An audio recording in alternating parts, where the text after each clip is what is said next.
প্রতি বছরের মতো এবারও মৌলভীবাজার জেলা কারাগারে পবিত্র ঈদুল আজহা উপলক্ষে বন্দীদের জন্য বিশেষ খাবার ও সাংস্কৃতিক অনুষ্ঠানের আয়োজন করে কারা কর্তৃপক্ষ। ঈদের আনন্দ বন্দীদের সঙ্গে ভাগাভাগি করতে নেওয়া হয় নানা উদ্যোগ। শেখ সিরাজুল ইসলাম সিরাজের পাঠানো তথ্যচিত্রের ডেস্ক রিপোর্ট। ঈদের দিন মৌলভীবাজারে জেলা কারাগারে ছিল ভিন্ন এক পরিবেশ। কারাবন্দীদের জন্য সকালে পরিবেশন করা হয় পায়েস, সেমাই ও মুড়ি। দুপুরের খাবারে ছিল বিশেষ আয়োজন। মেনুতে রাখা হয় পোলাও, গরু কিংবা খাসির মাংস, মুরগির রোস্ট, ডিম, মিষ্টি, কোল্ড ড্রিঙ্কস ও পান সুপারি। কারা কর্তৃপক্ষ জানায়, প্রতি ঈদেই কারাবন্দীদের জন্য বিশেষ খাবারের ব্যবস্থা করা হয়। ছিল সাংস্কৃতিক অনুষ্ঠান ও খেলাধুলার আয়োজন।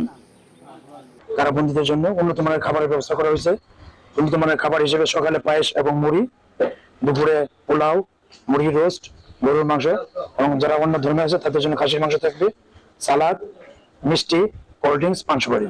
বন্দীরা ঈদের 3 দিনের যে কোনো একদিন তাদের বাড়ি থেকে রান্না করে খাবার দিতে পারবে। বন্দীদের সাথে যারা সাক্ষাৎ করতে আসছেন, সাক্ষাৎ প্রার্থীদের, তাদেরও আপ্যায়নের ব্যবস্থা করছি। ঈদের দিনে কারাবন্দীদের সাথে দেখা করতে আসা স্বজনদের জন্য রাখা হয় বিশেষ ব্যবস্থা।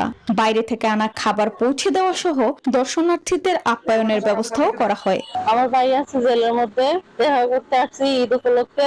ফ্রিতেই দেখা করানো হচ্ছে।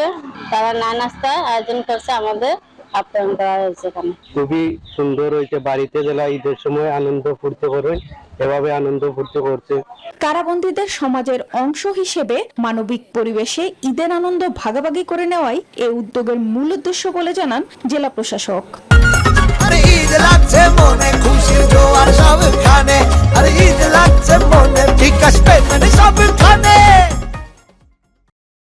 ঈদুল আজহা উপলক্ষে দর্শনার্থী যারা রয়েছে তাদের জন্য খাবারের ব্যবস্থা করা হয়েছে। পাশাপাশি বন্দীদের মধ্যে সাংস্কৃতিক অনুষ্ঠান একটা আয়োজন করা হবে, যাতে করে একটা ঈদের আনন্দ সবার মাঝে যাতে ছড়িয়ে পড়ে। ঈদের দিনে এমন আয়োজনে খুশি কারাবন্দীরাও। Desk report, news 24।